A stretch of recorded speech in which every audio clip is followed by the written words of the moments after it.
Ho ho ho, vous êtes sur le podcast de l'immobilier, de la liberté et des gros billets. C'est le Père Noël qui vous parle. Et aujourd'hui, on va faire un très bon épisode. Noël, argent et famille. Comment éviter les embrouilles à table pendant les fêtes. D'avance, je vous souhaite un très joyeux Noël. J'espère que le Père Noël a été des plus généreux avec vous cette année en vous apportant des investissements qui crachent des gros billets, plein de bons projets. Et la semaine prochaine, bien sûr, je vous abandonne pas. Je ferai un épisode pépite sur le récap de l'année, mais vraiment les bonnes décisions que j'ai pu prendre et que vous pourrez copier en 2026. Avant de démarrer, vous le savez, j'ai pas 1 million de choses à vous raconter aujourd'hui parce que tout va bien. J'avais fait du coup une petite pause dans les invests.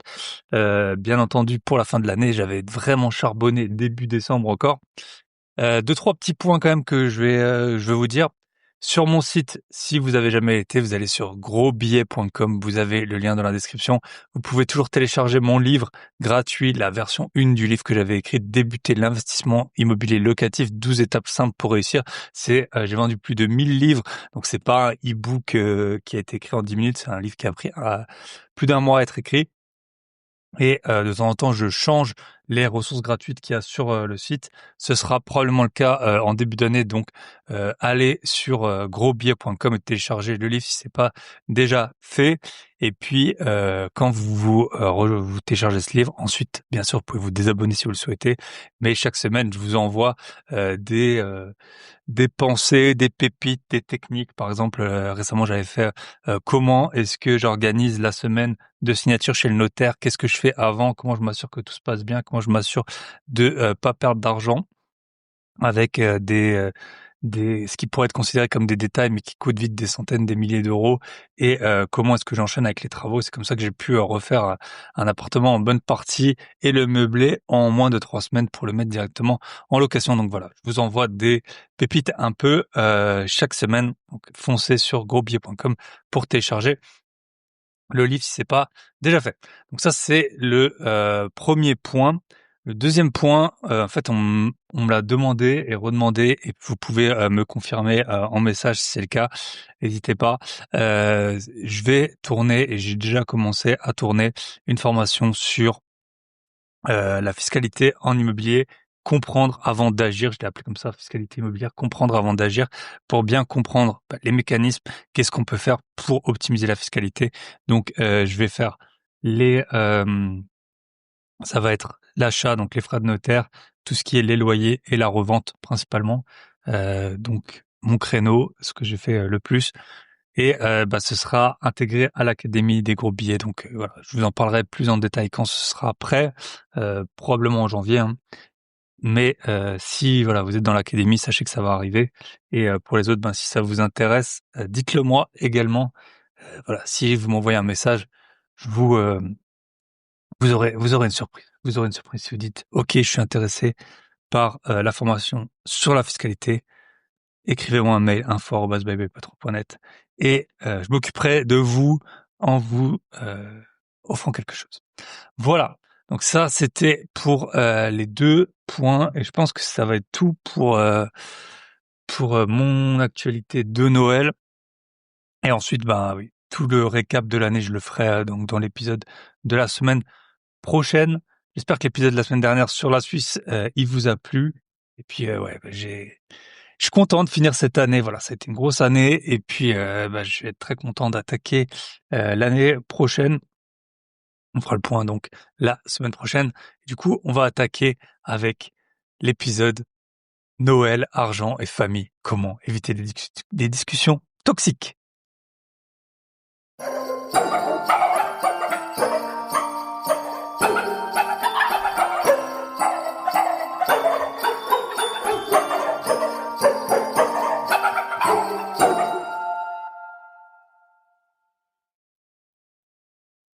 Et voilà, après cette superbe musique de Noël, on attaque l'épisode. Imaginez, vous êtes au repas de famille à Noël le 24 décembre, le 25, le 26, surtout si vous êtes alsacien ou mosellan et que c'est un jour férié, peut-être vous faites le pont tout simplement et quelqu'un lâche le cousin Eudes. Il vous dit: «Alors, toujours dans tes investissements?» Et voilà, je vous fais un petit rappel simple. L'argent, c'est un sujet des plus émotionnels, encore plus en famille. Donc ce qu'on va voir dans l'épisode, c'est comment qu'est-ce qu'on va faire, c'est-à-dire ni fuir ni convaincre dans les discussions, pourquoi ça peut déraper et comment garder des relations saines sans renier sa vision. Voilà, pour moi, la famille, c'est très important. Et même si on a, vous en doutez, dans ma famille, je suis celui qui a le plus d'appartements, parce que, voilà, c'est mon activité, enfin une de mes activités et l'idée c'est pas, de transmettre forcément à tout le monde, de façon, involontaire. S'ils veulent écouter le podcast, ils sont les bienvenus et parfois, il y en a qui écoutent tous les épisodes, il y en a qui en écoutent certains, il y en a qui ont commencé, qui ont arrêté. Je vous aime quand même, mais voilà, l'idée ça va être vraiment de apaiser les tensions et surtout, de que vous vous sentiez bien avec ce que vous êtes en train de faire, que vous soyez tout débutant ou que vous soyez, investisseur, plus avancé. Donc partie 1, pourquoi l'argent devient toxique? C'est, ce que j'ai choisi. Donc 1, donc cette partie, donc en tout, on va avoir 3 parties dans l'épisode, c'est-à-dire pourquoi l'argent, devient toxique en famille, 2, les 5 erreurs qui déclenchent les discussions toxiques et 3, comment gérer intelligemment ces discussions. Alors, pourquoi est-ce que l'argent devient toxique? Ce qu'il faut savoir, c'est que l'argent, en tout cas, c'est mon appréciation et tout ce que je vais dire dans cet épisode sera mon appréciation, mais en fait, c'est jamais un chiffre. C'est pas juste combien tu as sur ton compte.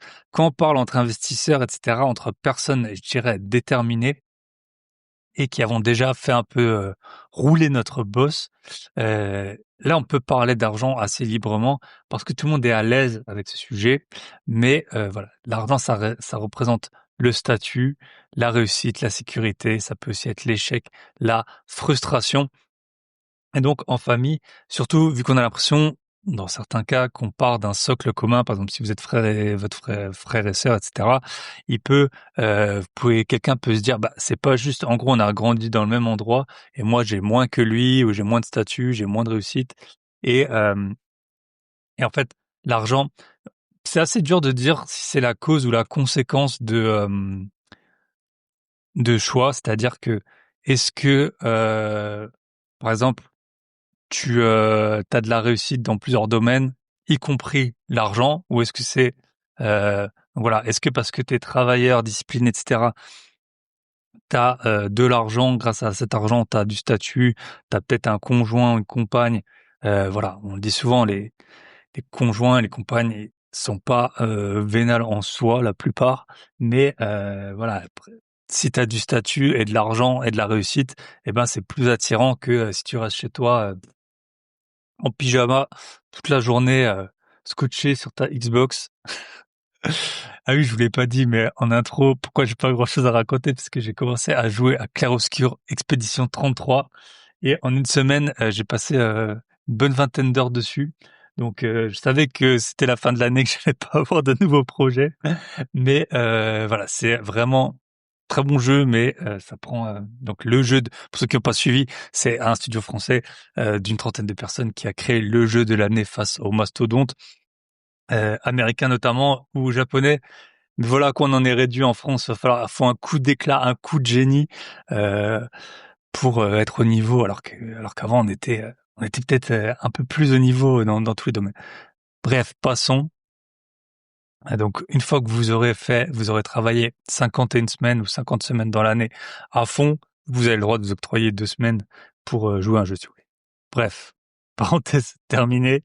Donc voilà, l'argent, ça représente vraiment un statut réussite, sécurité, parfois l'échec ou la frustration. De toute façon, vous voyez bien si vous avez été étudiant ou les gens qui étaient au lycée avec vous, entre ceux qui sont devenus médecins et ceux qui sont devenus, hem qui ont raté leurs études, il y en a qui vivotent aujourd'hui. Enfin, si vous avez, voilà, fin de trentaine comme moi, il y en a qui vivotent, il y en a qui vivent leur meilleure vie, alors qu'on était dans les mêmes salles de classe, dans les mêmes, bars à sortir et cetera. Donc c'est comme ça. Donc qu'on le veuille ou non, l'argent, ça représente le statut, la réussite, la sécurité. Selon l'argent que vous avez, vous vivez pas au même endroit. Il y a des endroits qui sont plus dangereux que d'autres. Il y a des endroits où le climat il est plus propice que d'autres. Il y a des endroits où il y a plus d'opportunités que d'autres. Donc vraiment, l'argent, peu importe si c'est l'œuf ou la poule, c'est jamais un seul chiffre. Ça conditionne énormément de choses dans votre vie. Donc ça peut être, de toute façon, c'est prouvé. Par exemple, les gens les plus riches vivent plus longtemps. Euh, donc faut faire très attention quand vous parlez d'argent. Les gens vont fantasmer un peu ce que c'est. Et aussi, si vous habitez, par exemple, comme moi, dans un endroit qui est très cher, l'argent il a pas la même valeur du tout. Donc là, ce week-end, j'avais mon cousin qui habite à Zurich, qui était pour la deuxième fois à Madagascar. Bah forcément, on a un peu parlé. Il m'a dit quand il a échangé 2 000 € dans une banque, ils ont carrément fermé la banque, fermé les volets et tout ça, parce que pour eux, ça représentait peut-être 10 ans de salaire d'un employé, alors que pour lui, c'est même pas un mois de loyer. Donc voilà, c'est quand même très subjectif. Donc ça, c'est le premier point. L'argent n'est jamais qu'un chiffre. Le deuxième point, c'est le choc des générations. Alors bien sûr, je sais pas quel âge vous avez, mais si vous avez comme moi dans la trentaine ou plus jeune ou légèrement plus âgé jusqu'à peut-être 50, en fait, il y a un choc des générations entre les parents et moi et mon audience. Qu'est-ce qui s'est passé? C'est-à-dire que les parents, la plupart, ils ont en fait leur vie, leur salaire suffisait à avoir ce qu'ils voulaient dans la vie, donc c'est-à-dire une maison, pouvoir voyager de temps en temps, s'acheter quelques belles choses, ça suffisait avec son salaire. Là où aujourd'hui, en fait, l'immobilier il coûte tellement cher qu'il a complètement ruiné ça. Et puis en plus, il y a plein de métiers. Typiquement, si vous êtes avocat aujourd'hui, ça n'a rien à voir avec être avocat il y a 40 ans. Le pouvoir d'achat d'un avocat moyen, il s'est effondré. Toutes les professions où beaucoup de gens sont allés, ça fait que les salaires ont beaucoup baissé. Et donc, il y a la vision que les parents ont et qui vous ont donné aussi pour réussir dans la vie. Moi, je trouve que ça a été la bonne pour moi, c'est-à-dire faire des études. Grâce à mes études, j'ai eu, notamment en quittant la France, des bons revenus. Grâce à ces bons revenus, j'ai pu acheter de l'immobilier. Donc, pour moi, c'était des bons conseils. Mais c'est juste que je pense qu'ils ont du mal à comprendre que, même si, bien sûr, ils écoutent le podcast, ils ont du mal peut-être à comprendre que, en fait, ça suffit plus, que le salaire il est incertain, que si tu as un métier intellectuel, l'intelligence artificielle va peut-être le remplacer, que la retraite ça va pas tenir du tout, donc tu es obligé de t'en soucier. Aussi, bah forcément, on voit avec les réseaux sociaux des gens qui vivent leur meilleure vie à Dubaï, à Bali, que sais-je, au Vietnam, là où peut-être qu'avant, en fait, et les gens n'étaient pas du tout conscients, tout simplement, de cette possibilité. Puis aussi, Bali, ça faisait moins rêver, je pense, il y a 40 ans qu'aujourd'hui. Donc voilà, il y a un mix aujourd'hui, il y a plus de possibilités. Si on est riche, on est vraiment mieux, je pense, aujourd'hui qu'à l'époque. En revanche, pour quelqu'un de moyen, surtout quelqu'un qui a fait des études, là, il n'y a pas photo. Votre pouvoir d'achat, il est complètement, il a rien à voir. Je veux dire, avant, on achetait des maisons sur 10 ans, maintenant sur 25 ans, on n'arrive même plus à les payer. Et donc, en fait, parce qu'ils parlent toujours, on dit adapter de l'inflation et tout. Mais quand ta plus grosse dépense, elle a fait x3, on s'en fout de l'inflation, on s'en fout des 3% ou de la baguette de pain, 1 euro, 2 euros, 3 euros. Voilà. Si t'as payé ta maison 800 000 euros ou ton appartement 400, 500, 600, 700 000, l'inflation, on s'en fout, tu vois. Que les télés, elles coûtaient 5 000 francs et que maintenant, elles coûtent 500 euros, ça va rien changer. Si t'as payé ton logement beaucoup trop cher.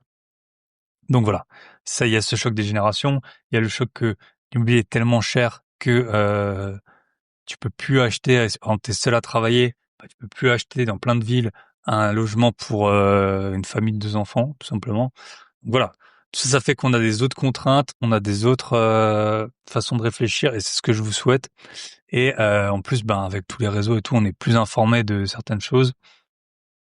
Donc, il peut y avoir un choc des générations et c'est un peu un conflit de valeurs. Là où en fait, avant les gens ils vivaient par exemple via leur métier, c'était ça qui les représentait le plus. Aujourd'hui, bah souvent même si tu as un bac plus 5 en finance, tu as un bullshit job sur Excel et ou à remplir des KYC ou des templates de je sais pas quoi. Et donc voilà, c'est le travail. sa valeur s'est complètement détériorée à la fois en argent qu'on gagne et à la fois dans l'intérêt du travail.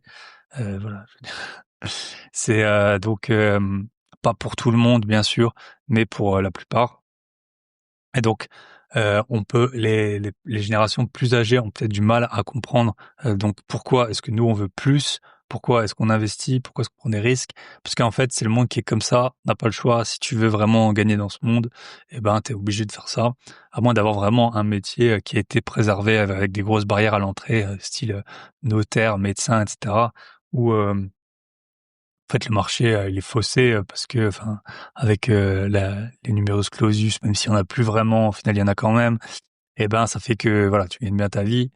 Mais sinon, si tu as un métier qui est face à la concurrence mondiale et aussi à des gens qui ont fait des études sans et ton métier, il a pas de barrière à l'entrée, et ben, c'est plus compliqué. Puis après, tu as plein de gens qui sont consultants, IT, des choses comme ça où en fait, on a l'impression que le métier, il a plus tant de sens que ça. Et ça, je pense que les 2 générations ne peuvent pas comprendre. Là où avant, bah, on était, son métier nous définissait. Aujourd'hui, le métier, c'est juste, en tout cas pour moi, un gros moyen, un bon socle pour avoir d'autres investissements, une autre vie et en profiter au maximum. Le 1.3, l'effet, miroir. Donc ça, on vient de faire l'argent n'est jamais qu'un chiffre, le choc des générations, l'effet miroir. Donc voilà. Quand tu parles de tes projets, en fait, tu renvoies les autres à ce qu'ils n'ont pas fait. Par exemple, dans l'immobilier, et c'est pour ça que j'aide des gens à le faire, c'est pour ça que, et si vous voulez que je vous aide, n'hésitez pas. Si 2026, vous pensez que c'est votre année pour enfin investir ou pour enfin accélérer, info@byebyepatron.net. Voilà. Ce qui se passe, c'est que quand tu parles d'immobilier, tout le monde veut acheter un appartement pour le louer. Quasiment tout le monde a ça dans un coin de la tête. Et en fait, il y a plein de gens qui le font pas ou qui le font mal parce que ben voilà, ils sont pas formés. Ils disent ah ben non, moi j'ai pas payé pour l'école, je vais sûrement pas payer pour me former en immobilier. Et du coup, tu prends des tannées, t'achètes n'importe quoi, ça te prend un temps fou. T'as des locataires qui te payent pas. Alors que nous, c'est des sujets, c'est des non-sujets. Ça. C'est des non-sujets.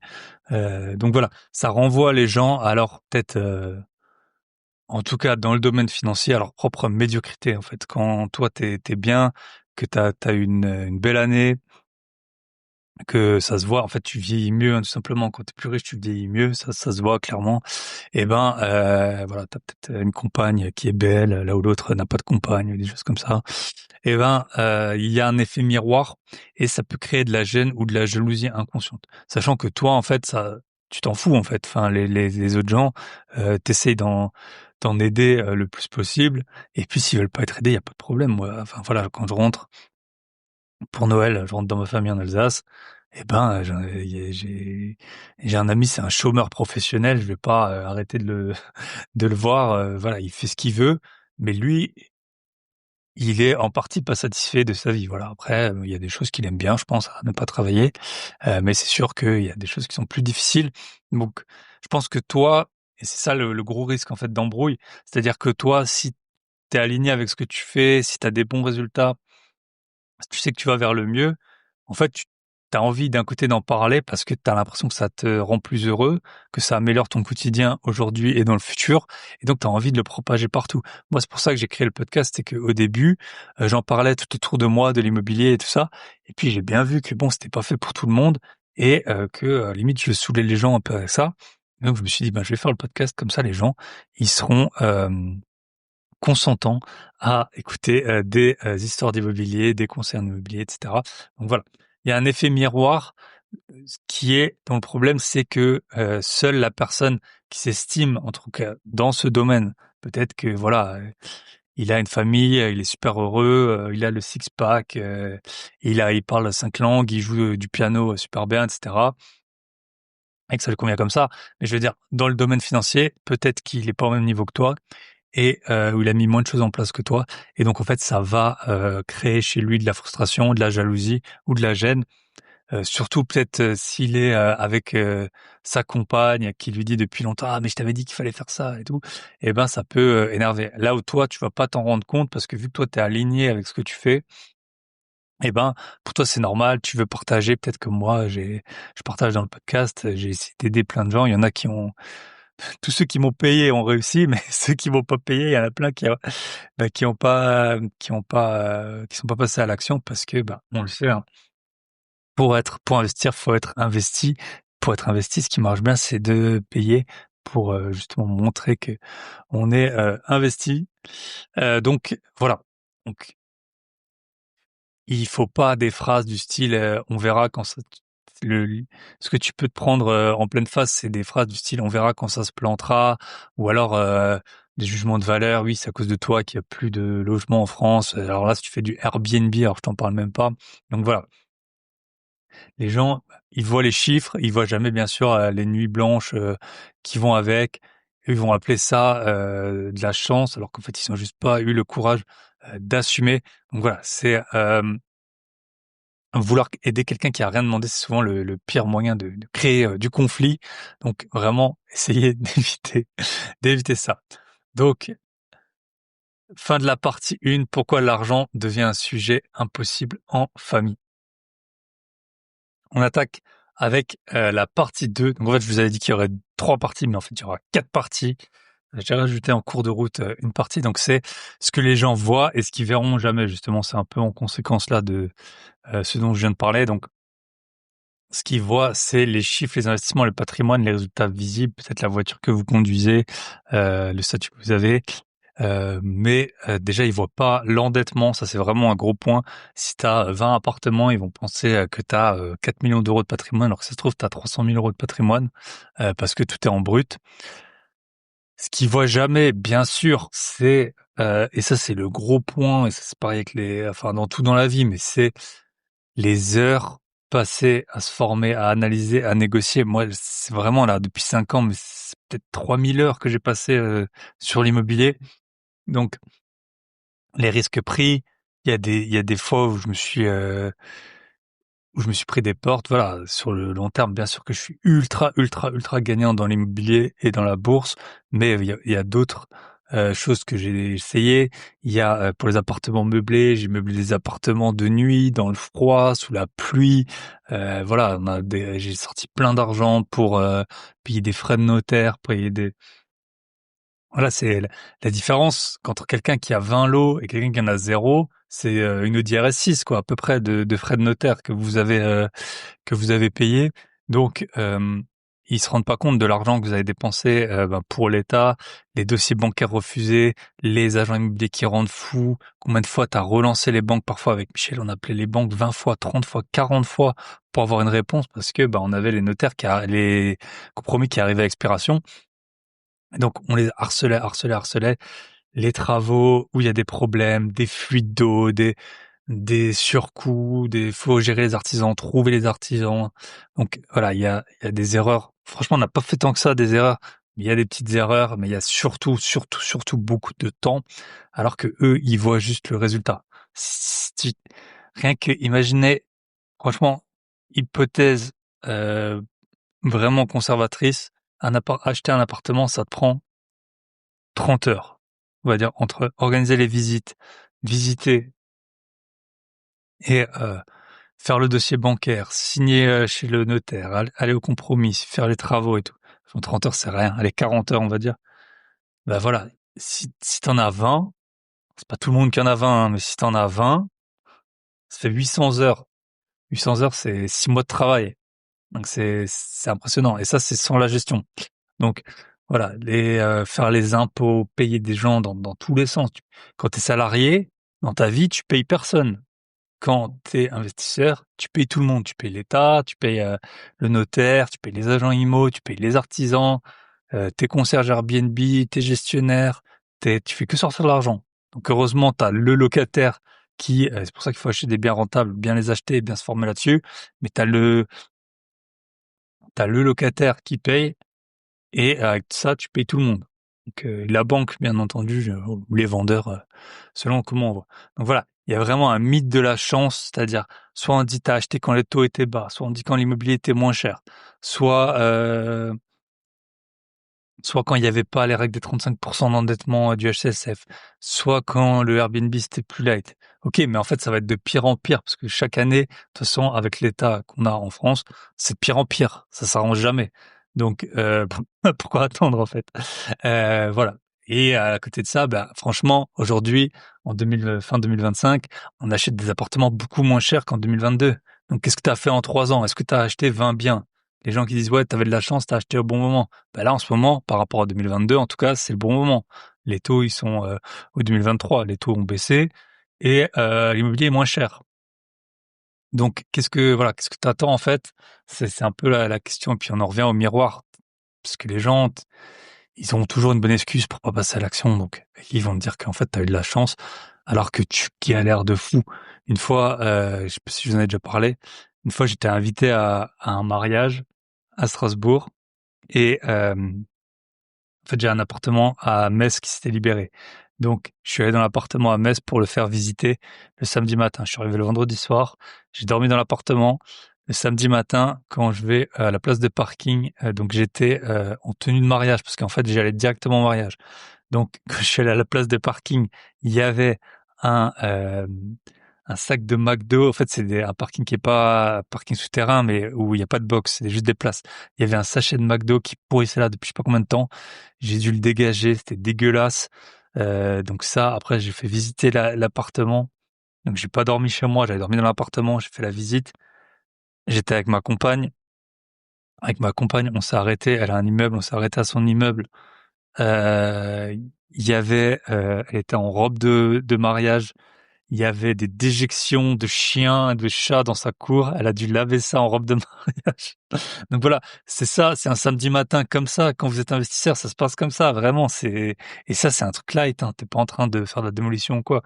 Je veux dire, les gens ils s'en rendent pas compte et du coup ils mettent ça sur la chance alors qu'on est tout le temps en train de porter des trucs, de régler des problèmes, de franchement moi j'aime bien, ça me va mais c'est pas fait pour tout le monde. Il y a des gens ils sont sensibles, il y a des gens je sais pas le train, ils ont raté une correspondance de train et t'en parles encore 6 mois après. Donc de toute façon, il y a des gens voilà comme moi qui partent en Chine, il y en a d'autres, ils louent la même maison dans le sud de la France pendant 20 ans ou ils vont au camping pendant 20 ans. C'est comme ça et c'est OK. Faut juste être aligné avec ce qu'on est. Et si t'es quelqu'un qui est pas risk taker, bah voilà, tu l'es pas, tu prends pas de risque et ta vie, t'es content comme ça. Le seul problème, c'est les gens qui sont endormis et qui se réveillent pas et qui en fait seraient à même de prendre des risques, mais en fait ils ont juste pas, ils ont juste pas pris et je sais pas comment le dire de manière acceptable, mais voilà, ils ont pas su prendre leur courage à deux mains pour foncer. Voilà. Donc là, on attaque. Donc on a fait les deux premières parties. Pourquoi l'argent devient un sujet impossible en famille et ce que les gens voient et ce qu'ils verront jamais. Donc pourquoi je vous fais un petit rappel, partie 1. Pourquoi? Parce que l'argent, il est chargé en émotions. Euh, Ça les ramène à leur propre réalité. Et ce que les gens ils voient, ils verront jamais, donc ils voient les chiffres. Après, ils voient pas aussi bien sûr, votre propre référentiel. C'est-à-dire, si tu as des enfants, bah forcément, tu vas dépenser plus d'argent. Mais si tu habites dans un endroit qui est cher, ton coût du logement, il va exploser, ton mode de vie va exploser, tu as du stress qui est associé, tout ça, ils le voient pas. Et bah, le mythe de la chance, voilà, pour en fait, ce que eux n'ont pas osé faire, ils appellent ça de la chance, tout simplement. Ou alors ils n'ont pas eu le talent de le faire. Faut le dire aussi, il y a plein de mauvais investisseurs. Moi, quand je coach des gens, ils me disent tous, non mais la banque, imagine le bien, il s'autofinance pas à 10 euros. Tu vois. Alors, franchement, on essaye d'avoir des biens qui se payent tout seuls. Il y a des régions de France où aussi il y a des situations patrimoniales où bah, quand tu achètes un bien, je sais pas, admettons tu fais une super affaire, tu payes, moi j'ai déjà acheté un bien 100 000 euros de moins que ce que ça valait, 150 000. Ben, je vais pas me poser la question, est-ce qu'il y a 10 euros de cash flow négatif? Et les gens, en fait, il y en a plein, plein, plein, quand je les ai en coaching, ils se disent, mais la banque, tu te rends compte si là, elle voit que ça se paye pas tout seul. Et je dis pas qu'il faut chercher des biens qui se payent pas tout seul, mais ce qu'il faut voir, c'est toujours le TRI global ou la valeur actualisée nette totale du projet, c'est-à-dire achat, loyer, revente. Et donc, tout le temps on me dit ouais la banque ils vont penser quoi, mais la banque ils vous vendent des Pinel à 3% de renta pour défiscaliser. La banque ils voient pas des gens comme nous, des investisseurs rentables, c'est pas tous les matins. C'est pour ça qu'on a des problèmes pour se faire financer parce que ils ont pas des gens qui ont 20 biens, 30 biens, ou même 3 ou 4 biens, ça existe pas. Eux, ils font 10 résidences principales dans l'année et basta. Donc voilà, faut euh, faut pas oublier ça, qu'on est en dehors de la norme et euh, et donc c'est ainsi, il faut l'accepter et puis aller de l'avant. Du coup, on arrive sur la partie 3, les erreurs classiques qui enveniment les discussions. Et donc, la partie 4, ce sera comment gérer ces discussions avec intelligence. Erreur numéro 1, je vous dis de mon propre ressenti, hein, bien sûr, c'est vouloir ouvrir les yeux des autres. Ça, c'est vraiment, je pense, l'erreur qu'on peut faire. Alors, si les personnes sont un peu plus jeunes que vous, pourquoi pas? Mais si elles sont plus âgées ou de votre âge ou qu'elles ont pris une tournure complètement différente dans la vie, si elles ont 3 enfants, divorcés, une résidence principale qui leur coûte super cher, qu'elles ne veulent pas vendre, etc. Bon, bah, écoutez, c'est comme ça, hein. Donc, en tout cas, vouloir ouvrir les yeux des autres, personne n'aime qu'on lui montre ce qu'il veut voir, et même avec avec ce qu'il veut pas voir en fait. Personne n'aime qu'on lui montre ce qu'il ne veut pas voir, et même avec des bonnes intentions, vous n'arriverez pas à le convaincre. Donc, n'essayez pas. C'est assez dur, franchement. En tout cas, moi, au début dans l'immobilier, quand j'ai commencé à gagner de l'argent, j'en ai déjà parlé, mais j'ai des biens sur lesquels j'ai gagné 5 000 € par mois pendant toute la durée de détention, des biens que j'ai eu pendant plusieurs années. Donc quand tu gagnes ça, quand tu gagnes le prix d'une BMW M3 en 2 ans, en ayant passé 40 heures sur le projet, bah voilà, t'as envie d'en parler à tout le monde, même quand t'as du petit cash flow, même quand juste t'as un bien. En fait, t'es fier de ça. Quand t'as un bien, t'as fait des travaux, tu l'as fini, et ben t'es trop fier de ça. Et du coup, t'as envie de partager.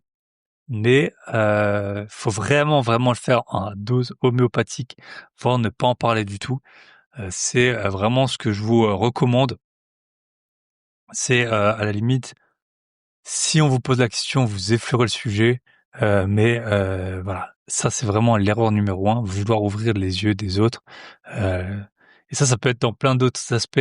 Ça peut être dans le sport, si vous voyez, un cousin qui est un peu, grassouillet ou quelqu'un qui, souffre, du fait d'être célibataire et tout ça. C'est très, très compliqué comme sujet, c'est pas du tout le domaine que je vais aborder dans cet épisode, mais ça peut être sur l'investissement, mais ça peut être aussi dans d'autres aspects. L'erreur numéro 2, ça va être comparer des vies incomparables et ce que je veux dire là-dedans, c'est donc tu peux avoir le même salaire et avoir des restes à vivre qui sont complètement différents, ou tu peux avoir des pressions financières qui sont complètement différentes. Typiquement, si tu habites dans un endroit très cher et que tu as hérité d'un bien, ce qui est très courant dans certains endroits, eh ben, ça, tu vas pas avoir la même vie que celui qui paye 3 000 € de remboursement d'emprunt par mois. Euh, Tu peux avoir des coûts, par exemple, tu as choisi que tes enfants, ils aillent, admettons, tu es expatrié, tu as choisi que tes enfants, ils aillent à l'école française ou à l'école internationale, c'est hyper cher. Bon, bah voilà, tu vas pas avoir le même niveau de vie que quelqu'un qui est célibataire, qui a pas ça. Tu peux avoir aussi des grosses réductions d'impôts en fonction de ton statut familial. Ça va énormément changer ton mode de vie. Tu vas pouvoir, si tu as 2 personnes, tu as l'impression qu'ils gagnent la même chose, mais qu'il y en a un qui a son compte, il va pouvoir faire des charges, là où l'autre, il pourra pas faire des charges. T'en as qui ont peut-être vendu des biens, gagné beaucoup d'argent avec ça, d'autres non. Il y en a peut-être un qui a pas de résidence principale, qui en avait une, qui s'est séparé, qui l'a vendue et qui a 200 000 € de côté, et puis l'autre qui est encore dedans et il lui reste plus que 3 ans à rembourser. Donc voilà, faut pas comparer des vies incomparables et et quand tu habites dans un endroit cher, bah typiquement il y avait moi, bah je pense ça leur posera pas de problème. Pierre et Ariane que j'ai vus à Dubaï, ils viennent, donc maintenant ils habitent à Dubaï et avant ils étaient à Vesoul et ils viennent de Vesoul. Quand ils rentrent à Vesoul, je suis sûr que c'est difficile de comparer les deux types de vie que tu as. Voilà, dans le fond de ta personne, de ce que t'es, eh ben t'as pas beaucoup changé en partant à Dubaï, mais ta vie elle a plus rien à voir quand tu payes pour un appartement de une chambre plus cher que le prix d'une maison là où t'es né, et ben c'est sûr que c'est différent. Donc et puis parfois t'as l'assurance maladie, est-ce que tu payes ou non, du coup ouais, les voyages, tout ça, ça fait des vies qui sont complètement différentes. Par exemple, moi, je dépense énormément en voyage, c'est en plusieurs dizaines de milliers d'euros par an, juste pour moi. Euh, mais du coup, bah, j'ai une voiture très raisonnable parce que ça me va bien, parce que déjà, elle remplit son usage et en plus, bah, vu que souvent je suis pas là, bah, elle traîne dans la rue parfois ou sur des parkings et donc j'ai pas envie d'avoir une Mercedes classe S comme ça. Donc puis en même temps ça fait voiture de chantier aussi, hein. Donc voilà, faut pas comparer des vies qui sont incomparables ou juste regarder un certain point. Ah mais lui il a une maison, ouais mais ok il a jamais voyagé. Et aussi, ce qui est assez dur à faire, c'est enfin faut éviter de comparer aussi, euh, parce que souvent on peut comparer des vies à l'instant présent, mais en fait dans le passé il s'est passé plein de choses. Peut-être qu'il y a quelqu'un qui a été très en mode fourmi, il a rien dépensé et tout, puis maintenant il a de l'argent, là où un autre il a dépensé, il a profité de la vie et puis il était très heureux comme ça, et puis il en a un peu moins et c'est ok. Tu peux avoir aussi peut-être t'as galéré à mort à en créer ta société ou dans tes autres activités, et puis maintenant t'as un bon niveau de vie, mais les gens ils se rendent pas compte de de ce qui a été fait avant. Je donne un exemple. Moi, j'ai un de mes meilleurs amis, c'est un expert comptable. On était étudiants. Moi, j'ai fait tout le cursus pour être expert comptable. Et donc, vraiment, mon meilleur ami de cours, maintenant, il est expert comptable. C'est mon expert comptable. Et franchement, il a galéré de fou pour créer. Il a créé son cabinet de zéro. Il a vraiment beaucoup travaillé. Même encore maintenant, il travaille un peu moins, mais il a beaucoup, beaucoup travaillé. Et aujourd'hui, il pourrait revendre son cabinet pour plusieurs centaines de milliers d'euros, bien sûr. Là où moi, bah, j'estime que j'ai fourni moins d'efforts, en tout cas pendant cette durée. J'ai euh, j'ai pris moins de risques et tout ça parce que j'ai pas de salariés, par exemple, et j'ai très bien profité pendant ce temps. Après, moi, du coup, j'ai créé du patrimoine immobilier, là où lui, son patrimoine, il est plutôt dans son cabinet. Mais ça fait que alors d'aujourd'hui, je vais pas me dire: «Ah punaise, bah, s'il vend son cabinet, il prend un gros ticket, il a trop de chance et tout». Il a galéré à fond pendant ce temps. Il est parti de zéro. Il aurait pu essayer de racheter à crédit une clientèle, d'un expert comptable qui part à la retraite ou quoi. Non, voilà, il a vraiment galéré pour créer ça. Si demain il vend, bah, moi je serais trop content pour lui, c'est un de mes meilleurs amis. Mais je vais pas me dire ah ouais ben franchement tu te rends compte on a été sur les mêmes bancs de l'école et lui maintenant il a pris ça, il est bien et moi je suis pas comme ça. Non ben voilà, moi bon j'ai créé mon immobilier heureusement, ça me fait un autre patrimoine mais sinon voilà j'ai beaucoup plus voyagé en ces années que lui, j'ai moins souffert, j'ai mieux dormi, voilà c'est un fait qui donc aujourd'hui ben tant mieux il en récolte les lauriers donc que ce soit en vendant ou son business il est plus en place dans tous les cas mais je vais pas commencer à comparer des vies qui ont été incomparables sur les 10 ou 15 dernières années. Moi acheter un appartement ça me prend très peu de temps, ça me demande très peu d'efforts, le risque il est mesuré par rapport à créer un business de zéro, risquer de se prendre un prud'homme, risquer de se voir complètement dépassé par la technologie, etc.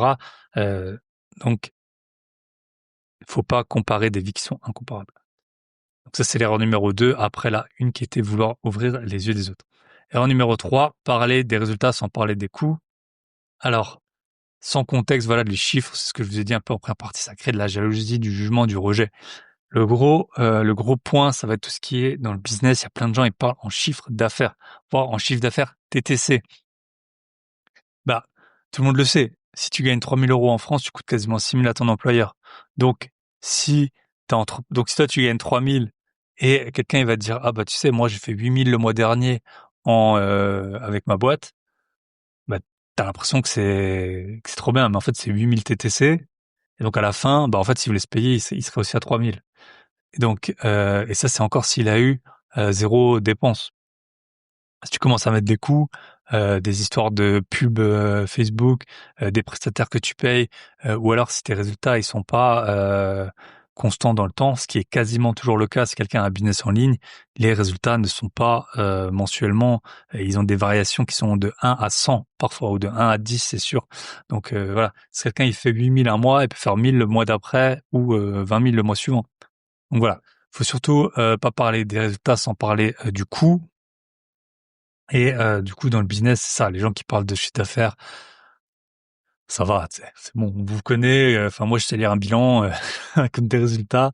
On parle jamais en chiffre d'affaires. Quand t'es dans la finance, tu parles quasiment jamais en chiffre d'affaires. En tout cas, pas pour parler de tes réussites. Donc, voilà, faire très attention à ça. Et l'erreur numéro 4, c'est se justifier. C'est-à-dire accepter le tribunal familial. Je sais pas si vous aviez l'émission là, quand j'étais petit, c'était le tribunal des divorces. C'était un truc avec des acteurs, mais c'était trop plein de suspense. Mais voilà, faut pas accepter le tribunal familial tant que vous êtes aligné avec ce que vous êtes, ce que vous faites, c'est tout ce qui compte. Et je pense que aussi ça se voit quand les gens ils sont alignés, on leur cherche pas trop de noises parce que t'es vraiment bien dans ta vie avec ce que t'es. T'es pas à un procès, t'es à un repas de Noël. Donc t'as pas à te justifier. Si t'as des logements sur Airbnb, t'as pas à te justifier que de toute façon dans la ville, la faute c'est le maire qui donne pas assez de permis de construire.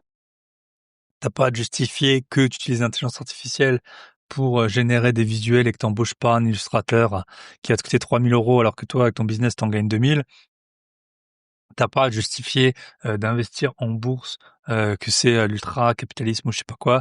T'as pas à te justifier de te casser de la France si c'était ton envie, ou de revenir en France si c'est ton envie. Voilà, on n'est pas un procès, on a un repas de famille, tout va bien. Et donc maintenant, ça va être la partie 4, gérer ces discussions avec intelligence. Partie 4. Donc voilà, comment gérer ces discussions avec intelligence, c'est vraiment la valeur ajoutée que j'essaie de vous donner dans cet épisode. Accepter de pas aider tout le monde. Ça, c'est vraiment la phrase. On pourra pas sauver tout le monde. On ne pourra pas aider tout le monde. L'aide non demandée est bien reçue, est rarement bien reçue. Voilà. Donc la maturité, c'est vraiment d'avancer sans tirer les autres avec soi. On a envie. Moi, le premier, j'ai eu envie d'aider des gens. Ça t'aide jamais. Typiquement, même dans l'immobilier, si tu commences à donner des contacts à quelqu'un qui t'a pas demandé les contacts, si ça se passe bien, il va jamais te remercier. Si ça se passe mal, tu vas t'en prendre plein la gueule. Voilà, tout le monde n'a pas envie d'être investisseur immobilier, tout le monde n'a pas envie d'être investisseur boursier. Il y a des gens, ça leur va très bien. En tout cas, ça les amène dans leur confort de OK, je vais travailler jusqu'à la retraite.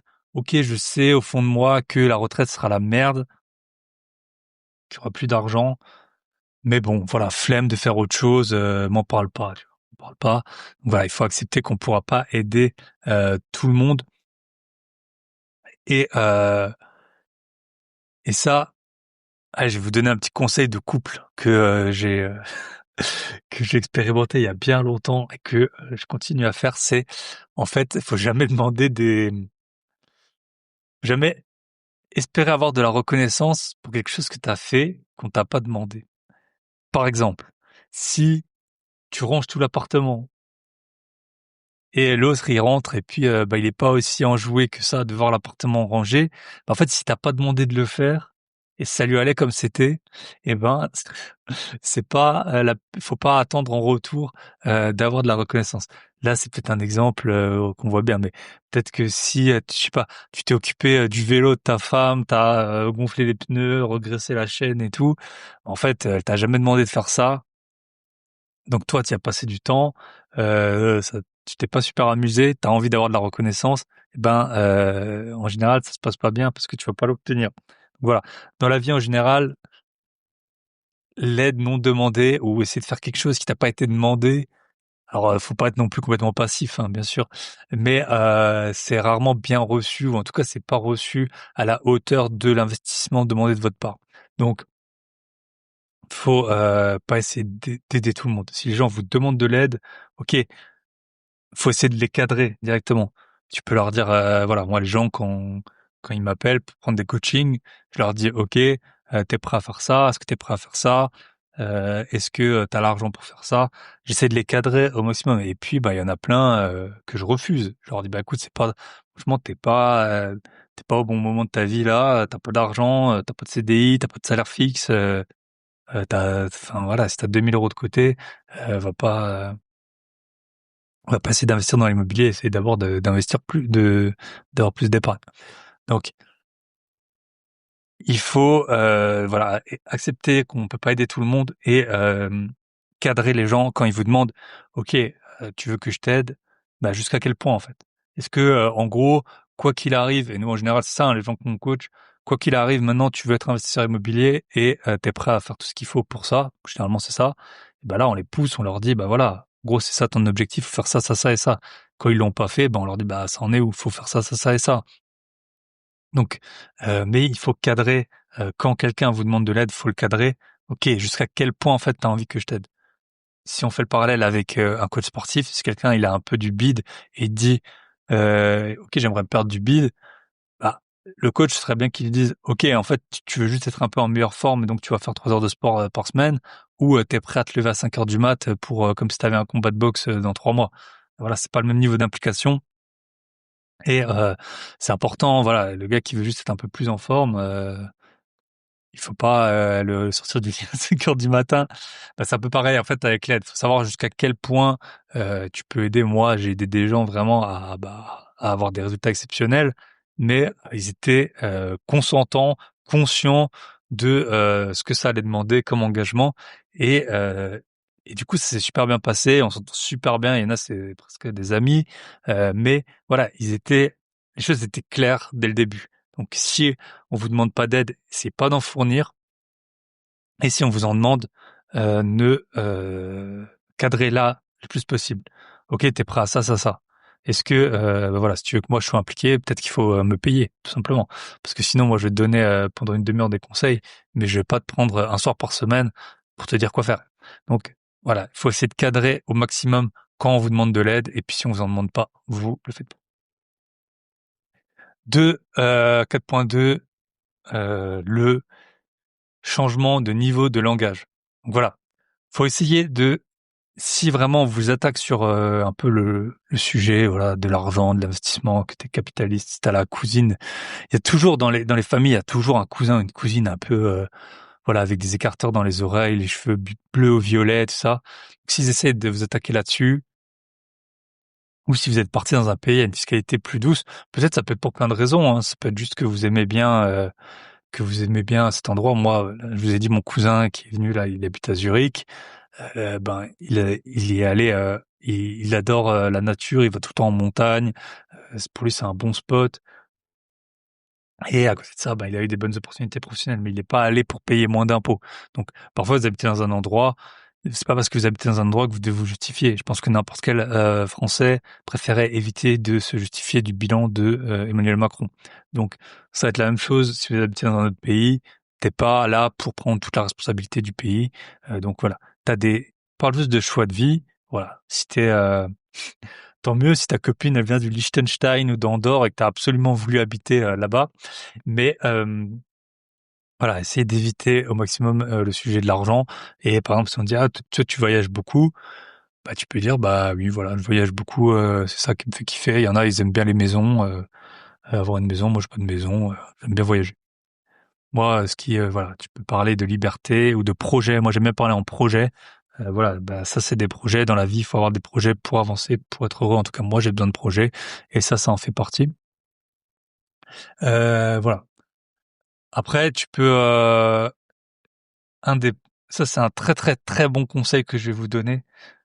C'est, en fait, dans la vie, ne jamais débattre. Ça sert à rien de débattre, en fait. Tu peux, parce que soit t'arriveras pas à convaincre l'autre, ça sert à rien d'argumenter. Soit t'arriveras vraiment, vraiment à le convaincre et il va remettre en en cause toute sa vie, soit, il,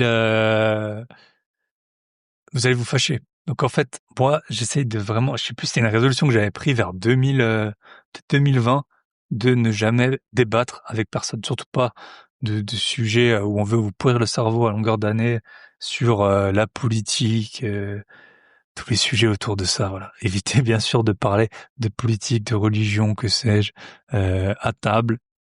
Ça, voilà, ça vous mènera à rien.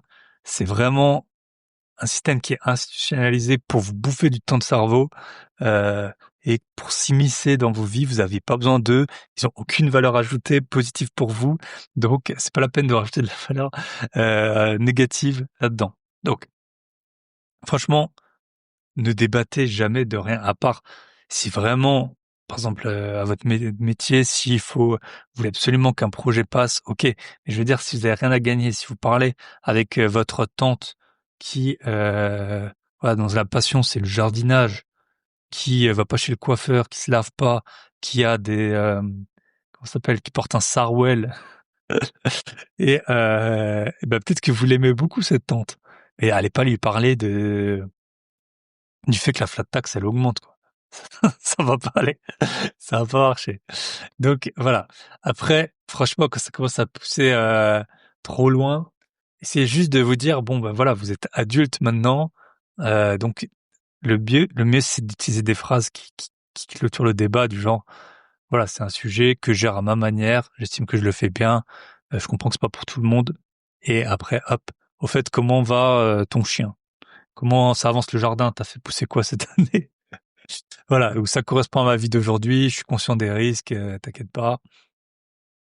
Et voilà. Et puis après, l'idée, c'est de toute façon toute cette démarche de que ce soit la liberté financière ou être tranquille financièrement ou investir bien sûr pour avoir plus de revenus, c'est quand même une démarche qui est assez soit individuelle, soit à l'échelle de sa micro-famille, c'est-à-dire votre conjoint et vos enfants.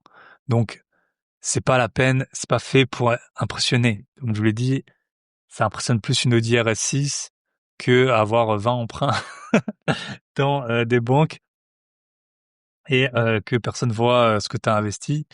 Donc voilà, on fait pas ça pour convaincre, pas fait pour impressionner, on fait ça juste pour avoir, enfin moi en tout cas pour avoir des objectifs, les remplir, ça me rend heureux d'avoir ces objectifs, même si c'est dans la douleur, la souffrance, en prenant des risques parfois.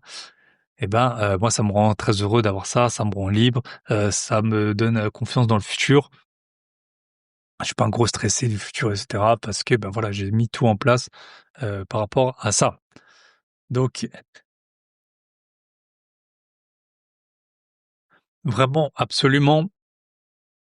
Par contre, un point que je voudrais rappeler, parce que j'ai eu des exemples autour de moi, c'est que cette démarche de l'investissement et tout, elle est, en fait, elle est personnelle. Mais par contre, l'idée, c'est pas de vivre comme un ermite, c'est pas de se fâcher avec sa famille pour voilà, l'argent, c'est important, mais c'est pas toute votre vie. Votre vie, voilà, vous appréciez des gens pour plein de raisons différentes.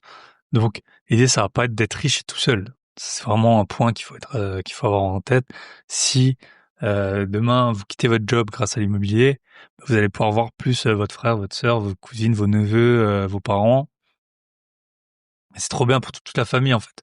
Donc, faut pas, euh, même si faut pas se fâcher avec les gens. Vraiment, c'est Noël. C'est pas du tout le moment de se fâcher. Essayez de boire un verre de moins. Ça ça vous évitera. Et puis, dès que ça part sur des sujets politiques, franchement, changer de sujet de société, essayez de changer de sujet ou d'aller aider, donner un coup de main à celui qui coupe la dinde ou le chapon. Donc voilà.